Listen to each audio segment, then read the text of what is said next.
Good morning, good afternoon, good evening. This is Alan Burgos from the hashtag Walk with Lan channel. Welcome and welcome back to our channel. Guys, if you are not yet subscribed to our channel, please do it so now so that you can be a part of this growing family. Officially, we are now 8,310 subscribers. Thank you so much, guys. God bless you all. Mahal na mahal ko po kayo. I love you all. Okay, so ang pag-usapan po natin today ay yung kay Vice President Sara Duterte, no? Duterte. Sige, Vice President Sara Duterte po ay ating pangalawang pangulo. Tumakbo po siya sa hanay ng unity team, ngunit ngayon ay wala ng unity team. Isa na po itong nakalimot, no?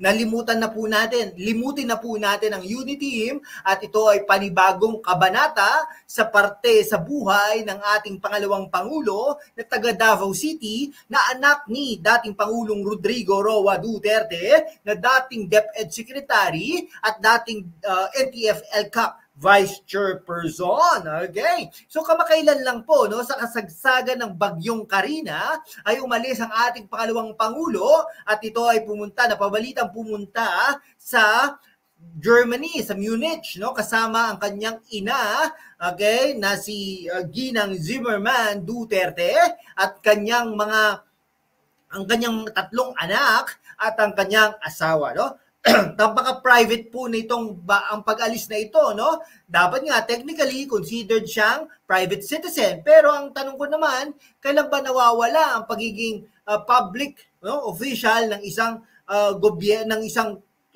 elected official? Hindi po natin alam 'yan, no? Pakisagot naman po kung sino po ang nakakaalam niyan. Pero ito pong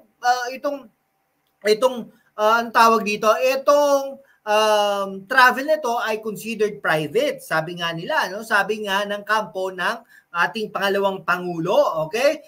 Alam niyo po ba ang Pangulong Marcos ay umaalis din ito ng bansa privately, no? Matatandaan natin, nanood po ito ng isang F1 event diyan sa Singapore privately. Hindi po private po ang travel niya doon na tingin ko naman ang iba sa atin ay nirespeto naman ito, no?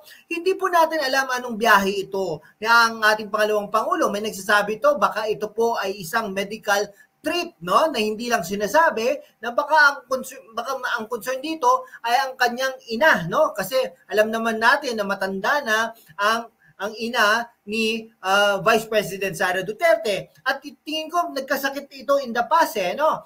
Hindi po natin alam, baka nga po ganun. Okay? May mga malisyosyong mga tao na baka daw nanood ng concert ni Taylor Swift. Hindi ko alam bakit, no? Ang ating Pangulong Marcos naman ay nanonood din ng mga concerts, di ba? Gumagamit pa nga ng chopper, gumagamit pa ng kung ano-ano. Talaga namang no? Pero ito, private ito, no? Ang nakakapagtaka dito, bakit na-release yung CCTV na yon na umalis si Vice President Sara Duterte na kapag may picture pa. That is against the Data Privacy Act of Vice President Sara Duterte, no? Duterte. Kaya lang pala, no, mga kababayan ko, no? Hindi ko naman po sa pinagtatanggol, no, si Vice President Sara Duterte, siya po ay may opisina. Nagfa-function pong opisina kahit wala siya. Hintayin po natin siya makabalik, di po ba? Di ba? At ito, sa bawat bawat kawani ng gobyerno, no, mababa or hanggang meron pong travel authority, no? Nagta-travel po itong mga tao ito with approval of their supervisor or something like that, no? Pero ito po may travel authority po approved by the President of the Philippines. Nagtataka din po tayo bakit nagiging issue itong mga ito, no? Bakit po nagiging issue ang dahil nga po bagyo, no? Pero alam niyo po ba, may mga officials po na natatalo naman talaga, no? Habang kasi umaalis sila habang bumabagyo, no? Pero dapat nga naman kinancel na lang ni Vice President, no? Vice President, no, ang kanyang biyahe para naman makaligtas sa mga kritisismo na ito. Pero anyhow, matagal pa naman tong eleksyon na ito at tingin ko makakasurvive naman si pangalawang Pangulo, Sara Duterte, no? Ito, ito pala lumalabas, guys, no? Si Vice President Sara Duterte ay humarap at nakipagpulong, no, sa kanyang mga supporters sa mainit nilang pagtanggap at pagsuporta sa kanya at sa kanyang pamilya na magtungo ito sa Munich, Germany, no? Anyhow, nasa 22 Filipinos ang dumalo, pulong na mula sa Switzerland, Austria at sa ibang bahagi ng Germany ay bahagi ng grupong Hakbang na Maisog International Germany. Napakadami naman po nito. Bakit naman po ganun? 22 lang naman ang nakipagpulong kay Vice President Sara Duterte.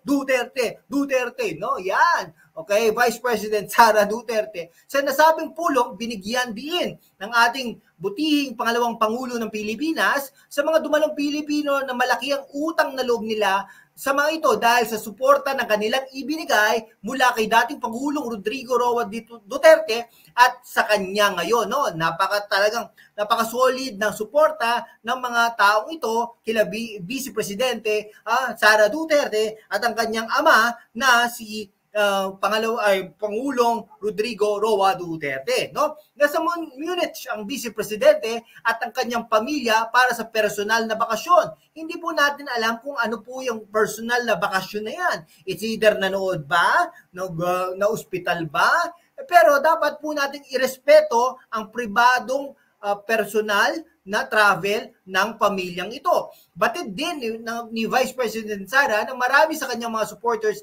ay gumagastos ng sarili nilang pera para makatulong sa kababayan nating naghihirap. Maraming salamat po sa inyo. Ipinangako ni Duterte na patuloy silang magiging tapat para mapaglingkuran ang kababayan sa bansa at sa ibang lugar. Mabuhay ka, pangalawang Pangulo Sara Duterte. May ilang bumabatikos kay Duterte sa timing ng kanyang bakasyon dahil sa malawakang baha sa Metro Manila at karatig lugar. Hintayin nyo ang aksyon ng Agila. Hintayin nyo ang mga gagawin ng ating pangalawang Pangulo Sara Duterte pagdating niya at hanggang 2028 at talagang isipin nyo na bawat sulok ng Pilipinas ay mapupuntahan niya, no? Isa lang ang ating batikos dito, sana po magsalita ng ating pangalawang Pangulo dahil sa tungkol sa pinag-uusapan nating China, no? Ipinalawanag naman ng Office of the Vice President na matagal nang nakaplano ang bakasyon at iniginagalang ang kanyang privacy. Yan po ang sinasabi natin, no? Pribadong travel ng pamilya Duterte, sana respetuhin natin at sana bigyan natin ng benefit of the doubt kay pangalawang Pangulo Sara Duterte. Kasi kung tayo rin naman ang tatayo sa kanyang katayuan, baka ganun din po ang ating gawin, no? Ang gusto lang natin mangyari, sana bawat Pilipino ay marunong mag-empathize. Okay? Sige, hanggang dito na lang po mga kaibigan ko. Kung hindi ka pa nakapag-subscribe sa ating channel, mag-subscribe ka naman upang we can be able to maintain and sustain this channel. Thank you so much, guys. God bless you all.